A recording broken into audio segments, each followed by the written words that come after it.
There is a lie we have all believed. People used to be primitive savages, and now we are the gods of technology. This is utter nonsense. Right now, archaeologists are uncovering things that, according to our laws of physics, simply shouldn't exist. We pride ourselves on splitting the atom, but we've lost the secret of steel that cuts iron like butter. We build skyscrapers in a year, yet they crumble within a century, while Roman concrete in seawater stands for 2,000 years and only gets stronger. In this video, we will open the black box of history. 5 lost technologies that make modern scientists feel like first graders. From nanotechnologies created 1,000 years before the invention of the microscope to a doomsday weapon whose recipe died with the empire. The year is 153. A squad of Spanish conquistadors climbs high into the Andes. The air here is so thin that every step is a struggle, and their hearts pound wildly. They seek gold, glory, and new lands for the crown. But when they reach the plateau above the city of Cusco, they stop in complete astonishment. Before them is not just a fortress, but a wall that breaks the boundaries of reality. This is Sacsayhuamán, a giant complex made of blocks of gray limestone. But what shocks is not the construction itself, but the size of these stones. The largest block found weighs over 360 tons. To give you a sense of scale, that's the weight of 2 fully loaded Boeing airplanes compressed into a single stone. And this stone is not just lying on the ground. It is lifted, processed, and perfectly integrated into a wall 3,000 meters above sea level. The Spaniards were convinced this was the work of demons. They wrote in their diaries that no human could lift such a weight. Later, when the new rulers of these lands wanted to build their own houses in Cusco, they decided to use Sacsayhuamán as a quarry. They tried to dismantle the fortress, and you know what? They gave up. They could only take away small stones that yielded to their tools and horses. The giant blocks remained in place because even with iron crowbars and winches, the Europeans couldn't move them. The walls still stand today, having survived hundreds of earthquakes that destroyed modern buildings in the city below. And these stones haven't even budged. The internet today is filled with the wildest guesses. And honestly, looking at this photo, it's hard to blame people for fantasizing. The main mystery is the joints. The stones in Sacsayhuamán are not rectangular. They have an absolutely chaotic polygonal shape. One stone might have 12 angles, another 30, and they are fitted so tightly together that you can't insert a sheet of paper or a razor blade between them. There is no cement, no binding mortar. The stones hold together only by their own weight and perfect geometry. Skeptics say the Incas had no iron tools, no wheel, and no draft animal stronger than a llama. A llama, by the way, lies down and refuses to move if loaded with more than 40 kcal. So how did they drag stones weighing 300 tons? This gave rise to theories of paleocontact. Allegedly, guys came on flying saucers, shone a laser, melted the rock, and flew away. Another popular theory suggests that the ancient inhabitants of the Andes knew the secret of a plant whose juice softened stone to the consistency of plasticine. Allegedly, they just molded the walls like children in a sandbox, and then the stone hardened. There is even a version about acoustic levitation, using sound waves of a certain frequency to deprive the stone of weight. Sounds like science fiction. But when you stand next to this wall and see how the sun's shadow perfectly falls on a seam that's almost invisible, you start to believe anything. But reality, as often happens, turns out to be much more complex and interesting than any magic. Scientists and engineers have spent decades trying to understand the Incan method, and the answer lies in one word: perseverance. What we see is called the scribing or drafting method. Imagine you have a huge lower stone. You bring a second stone to it which needs to be placed on top. It hangs on ropes and locks. Masters use a special tool, similar to a compass, to transfer the irregularities of the lower stone to the upper one. And then, the hellish work begins. Dozens of people with stone hammers, not iron but stone, from a harder rock, start chipping away the excess. This is not filing. This is crushing. They lowered the stone. checked, lifted it back, chipped again, lowered it again. And so, hundreds, thousands of times for a single block. Experiments have shown that perfect fitting of one joint requires weeks of work, and now multiply that by kilometers of walls. But how did they move them? The answer was found in ancient chronicles. The Incas used a system similar to a tax, called a maita. Every able-bodied man had to work for the state for a certain time. This allowed the emperor to gather armies of builders of 20 or 30,000 people simultaneously. They used thick ropes made of grass and a system of levers, and the road in front of the giants was watered with water or clay to reduce friction. Why can't we repeat this today? Technically we can. We can bring in super cranes, use diamond saws, but no construction company in the world would take on such a project. The cost of erecting such a wall by modern methods would be billions of dollars. We build with concrete and brick because it's fast and cheap. The lifespan of our buildings is 50 or 100 years. The Incas built not for themselves, they built for eternity. They had no concept of budget or deadline. They had a goal, and they pursued it, wearing their hands to the bone on granite. But if the secret of Sacsayhuamán is simply incredible patience and brute force, the next artifact makes you wonder if the ancients knew chemistry better than we think.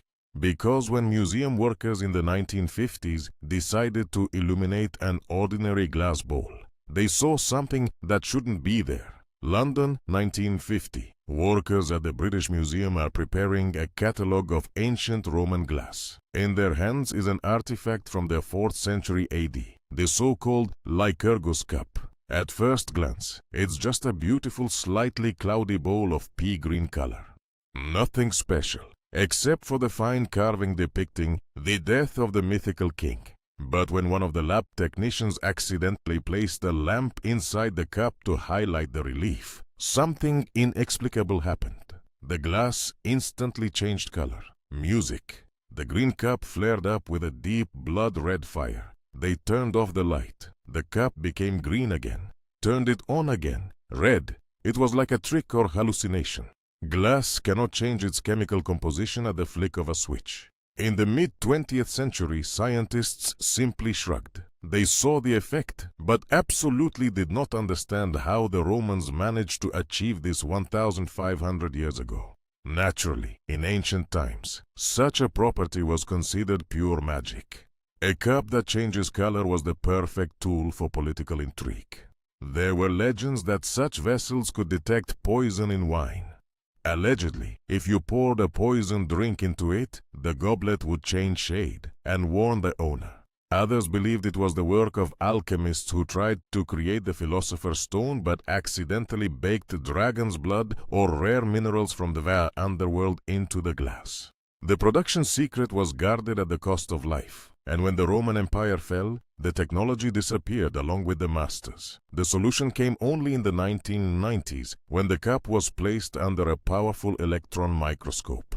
What physicists saw shocked them. Roman craftsmen were nanotechnologists. The glass contained particles of gold and silver. But it wasn't just gold dust. The metal was ground to an incredible 50 nanometers. To give you an idea, this is 1,000 times smaller than a grain of salt. If the particles were slightly larger, the cup wouldn't change color. If slightly smaller, the effect wouldn't occur either.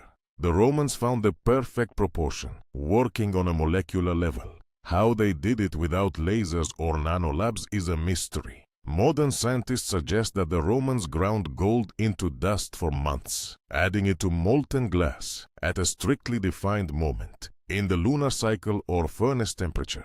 But the most amazing thing is that the cup works like a light-sensitive sensor. Recently, researchers created a plastic replica of this glass structure and dropped salty water on it.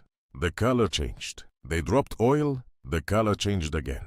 So, the Romans created a biosensor 1,000 years ago, which we only learned to make now for DNA tests. We pride ourselves on our achievements, but it seems we're just reinventing the Roman wheel. But if Roman glass is a miracle of precision, the next technology is a miracle of destruction. Metal that has spawned more legends than any other material in the history of warfare. the era of the Crusades. European knights, clad in heavy armor, arrive in the Middle East. They are confident in their superiority. Their swords are heavy, straight pieces of iron that can smash a helmet like a club. But in the first skirmishes, they encounter a weapon that seems devilish to them. The swords of the Saracens look strange. Their surface is covered with a wavy pattern, resembling flowing water. Legends say that Sultan Saladin, to show Richard the Lionheart the quality of his blade, did not cut an iron bar. He simply tossed a silk scarf into the air and let it fall on the saber's blade. Silk, which cannot be cut with an ordinary knife in mid-air, split in two under its own weight. But the most terrifying thing was in battle.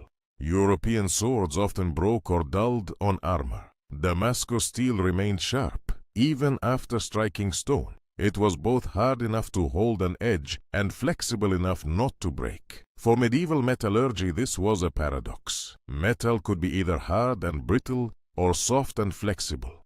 Damascus defied these rules. European blacksmiths went mad trying to replicate this pattern. They twisted wire, etched metal with acid, but only produced cheap imitations. The secret of the steel became shrouded in myth. It was said that the heated blade had to be quenched in the body of a powerful slave to transfer his strength into the metal. In reality, they likely used animal hides. It was believed that the steel should be forged only at night with certain prayers. The secret was passed from father to son and never recorded. And in the 16th century, this chain was broken. The production of true Damascus steel ceased forever.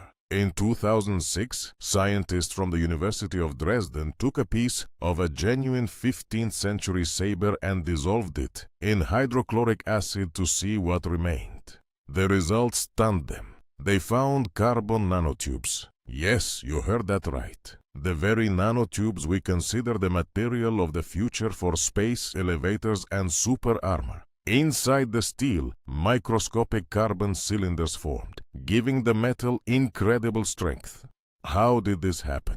It turned out that the secret was not only in the blacksmith skill but also in the unique ore brought from India. It contained impurities of vanadium and molybdenum. Ancient masters empirically discovered that if certain types of leaves and wood were added to the crucible, a complex chemical reaction occurred at high temperatures. Nanotubes grew inside the steel by themselves. Why can't we do it today? We can make steel that is better in characteristics, but we cannot recreate that very process. The sources in India have been depleted. The chemical composition of the ore has changed. And the recipe, add 3 branches of a certain tree at sunset, turned out to be not magic, but a precise instruction for alloying that we lost. Today's Damascus sold in knife shops is just a layered cake of different metals. It's a beautiful imitation that has nothing to do with the nanoswords of antiquity. But if we have learned to replace steel with titanium and composites, the next material is a disgrace to the modern construction industry. Our bridges collapse in half a century, while their creations stand in salty water for thousands of years and laugh at time. Have you ever seen a modern pier or breakwater that has stood in the sea for 30 years? Most likely, it's already full of cracks, rust, and requires major repairs. Salt water is the main enemy of modern concrete. It corrodes the reinforcement and crumbles the stone in a couple of decades. But if you go to Italy, to the Bay of Pozzuoli, you'll see the ruins of Roman piers. They've been standing in the water for 2,000 years. Waves beat them, salt gnaws at them. But they not only don't crumble, they get stronger. Geologists who took core samples were shocked. This concrete is stronger today than the day it was poured. Imagine buying a car that drives better after 10 years than when it was new. This defies all the laws of material degradation we know. For a long time, engineers thought the Romans just got lucky. They accidentally mixed the solution in a lucky place or used holy water. There were theories that the secret lay in animal blood added to the mix. The Romans indeed loved adding organics wherever possible, or in special sand that can't be found today. But the main mystery was why the concrete heals itself. When a crack appears, it doesn't grow like in our homes but heals with minerals, like a wound on a body. Only in 2017 did scientists, using X-ray spectroscopy, finally understand the recipe. And it's brilliant in its simplicity. Modern concrete is inert stone. Roman concrete is a living chemical reactor. The Romans mixed volcanic ash, lime, and seawater. Yes, the very water that kills our concrete. Inside the Roman block, a constant chemical reaction occurs. Lime heats up, dissolves the ash, and creates a rare mineral, aluminum toberemorite. These crystals grow inside the concrete for centuries, like tree roots, binding it ever stronger. When seawater enters a crack, it simply triggers a new reaction, and the crystals fill the void. The Romans didn't fight nature, they harnessed its energy. We lost this recipe with the fall of Rome and switched to quick, cheap, but short-lived Portland cement. If we built dams using Roman technology, they would stand for 10,000 years without repair. But we chose the path of build, break, build again. The year is 678 AD. The fate of Europe hangs by a thread. The Byzantine Empire, the last remnant of Great Rome, has shrunk to the size of one city. Constantinople is surrounded. From the sea, it is blocked by a giant armada of the Arab Caliphate. Historians speak of thousands of ships filling the horizon so densely that no water was visible. The defenders are few, the walls worn, provisions running out. The whole world understood this was the end of Christian civilization in the East. At this moment, when hope had already faded, a figure appears on the walls. An engineer named Kallinikos. He fled to Constantinople from captured Syria and brought the emperor a scroll with a formula. The emperor orders the ships to be equipped with strange copper figures of lions and dragons with open mouths. When the enemy fleet approached within arrow range, something happened that changed the history of wars forever. From the Byzantine galleys came a roar like thunder. Music, streams of liquid flame burst from the copper pipes, shooting tens of meters forward. This was not just fire, it was a nightmare on water. The liquid stuck to everything it touched: wood, sails, clothing, and sailor's skin. People panicked and jumped overboard, hoping to escape in the cool sea. But there awaited the most terrifying surprise. When the fire touched the water, it didn't extinguish. On the contrary, it burned with wild fury, boiling and exploding in fountains of sparks. The sea turned into a boiling fiery carpet. Those who dived underwater suffocated because the mixture continued to burn even on the surface, consuming oxygen. The invaders' fleet was completely destroyed. Chroniclers wrote that the sea was red with fire and black with debris. This scene would be seen more than once. In 941, the fleet of the Kievan prince Igor approached Constantinople. The Byzantines met them with only 15 dilapidated ships equipped with siphons. The result was the same. Surviving Rus later recounted in horror. The Greeks unleashed heavenly lightning on us, and so we could not overcome them. The weapon was so terrifying that warriors preferred to throw themselves on their own swords rather than burn alive in the water. The enemies were sure it was black magic. The emperor himself supported this legend, declaring that the recipe for the fire was personally handed to him by an angel in the Hagia Sophia. For revealing the secret, the penalty was not just execution, but the curse of the family, and excommunication from the church. And it worked. The secret was guarded so fanatically that in 500 years of use, neither Arabs, Slavs, nor Europeans managed to steal or replicate it. But what was it really? Today we understand that the Byzantines created a technological masterpiece, 1,000 years ahead of its time. The first mystery is the composition. Alchemists of the enemies tried mixing resin, sulfur, and fat, but only got sticky dirt that barely burned. Modern science is almost certain the base was light oil or naphtha, extracted in the territory of modern Crimea and Taman. But oil itself doesn't burn in water. The main secret ingredient was likely quicklime. Remember school chemistry. If you throw quicklime into water, a violent reaction occurs, releasing enormous heat. The Byzantines turned the sea into a detonator. As soon as the mixture touched water, the lime heated to hundreds of degrees. The oil evaporated and ignited. The water, which the enemies tried to use to extinguish the fire, became fuel for this blaze. The second mystery is the delivery system. These weren't just pots of incendiary mixture. The Byzantines built real flamethrowers. At the bow of the ship stood a bronze tank, hermetically sealed with a lid. Leather bellows were connected to it, pumping air to create monstrous pressure. A small fire was lit under the tank to heat the mixture and make it fluid. At the right moment, the operator opened a valve. The heated liquid under pressure burst into a bronze tube, at the end of which was a wick. The stream passed through the flame, ignited in flight, and turned into a fiery laser beam. Imagine the level of engineering.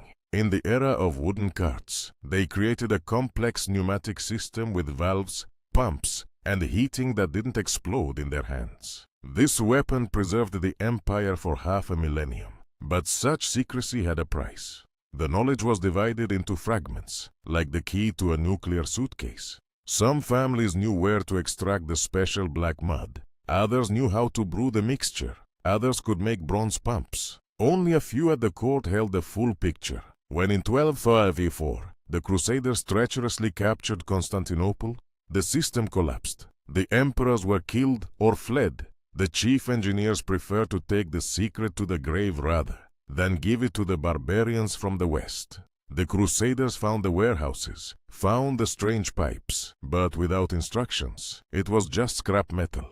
The recipe for the doomsday weapon was lost forever. Today we can create napalm, we can make a flamethrower, but to replicate that very Greek fire using only medieval components, we cannot. Chemists still argue about the proportions, and historians search for lost scrolls. Byzantium proved that the most perfect technology is useless if there is no one to pass it on. We started by considering ourselves the pinnacle of evolution. But let's face the truth. We saw the stones of Sacsayhuamán, which we cannot replicate even with our super cranes. Music. We saw the Lycurgus Cup, where the Romans used nanotechnology 1,500 years before we knew the word nano. We learned about Damascus steel, which surpasses modern alloys in its properties, and concrete that will outlive our cities for millennia. We learned about a fire whose recipe we have yet to decipher. History is not a straight line upward. It's a spiral where knowledge is lost as easily as it is found. We pride ourselves on our smartphones and rockets, but perhaps we are just children playing in the sandbox on the ruins of a civilization of giants. How many more discoveries lie beneath our feet? How many myths will turn out to be forgotten technologies? Perhaps progress is not the invention of the new. It's simply the ability to remember the well-forgotten old. Thank you for being with us. Don't forget to look at the world more broadly. See you next time.